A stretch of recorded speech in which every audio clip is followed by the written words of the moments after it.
Hadislar okuyubuzun devam etemiz. Hem 260. hadis. An Muaviyete İbni Abi Sufyan. Muaviye Abu Sufyan'ın oğlu Muaviye haber ete enne Nebi sallallahu aleyhi ve sellem kal İşfa'u tu'caru.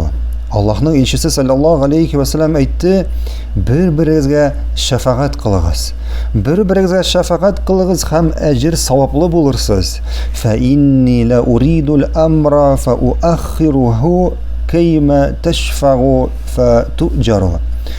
Шынлыкта Пәйгамбәрбез саллаллаһу алейхи ва саллям дәвам итте. Шынлыкта мин нинди дә булса карарымны, ягъни нинди булса эшемне кичектереп торам, сез шафагать кылып, ягъни сез шафагать кылырга өлгереп үзегезгә әҗр савап алсын өчен. Үзегезгә әҗр савап алсын өчен.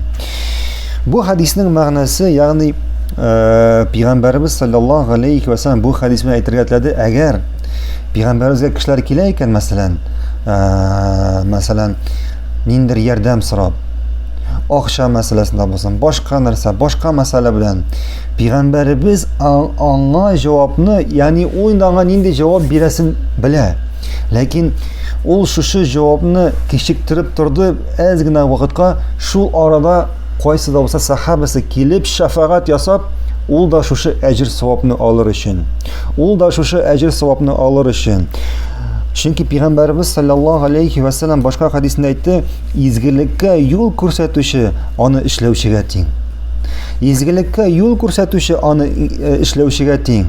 Şuna göre eğer sen bugün birer kardeşini, Müslüman kardeşini muhtaçlıkta ko'rasan ekan, yani onun nindidir narsa muhtaçlığı var, ona yardım gerek. Lakin sen özün bu yardımını buldura almaysan, senin muhtaç mümkünlüğün yok şu onun ona yardım etirge. Eğer sen yardım ite alatran kişiye barıp bu kardeşin turunda haber etsen, mene bizim şunday kardeşimiz var, bik yaxşı kardeş ol, mene ana şunday yardım gerek deyip haber etip tegi kişi ona yardım etse, tegi kişi de alacak şu yardım etken ecir savabın, sen de şunun kadar özüne ecir savab alırsın. Ne için? Şu hayırlılığa yol ko'rsatganing için. Barakallahu fikum. Hatırlaysın, biz mana hadis aldık al-Kubtan tuguna bir vaqt Peygamberimiz yanına bir sahaba kelib, Peygamberimiz mal bo'lganda kelib ayta, şunday yurtda bor dik xotin qizlar diye. Onların erleri yok diye. Onlar da malda muhtaç diye. Onlarga da bölüp birələ ey Allah'ın elçisi deyip. Şunda Allah'ın elçisi onlarga da bölüp birə. Hatırlaysın mı? Demek bu sahaba da o'zi mal bermasa da şu mal bergan ajr savobni o'zini oldi. Shunga ko'ra agar qardoshlarıngizni ko'rasiz ekan, o'zingiz yordam eta olmasangiz, qirida qolmag'iz. Yordam eta oladigan kishiga xabar etingiz. Barakallahu fikum.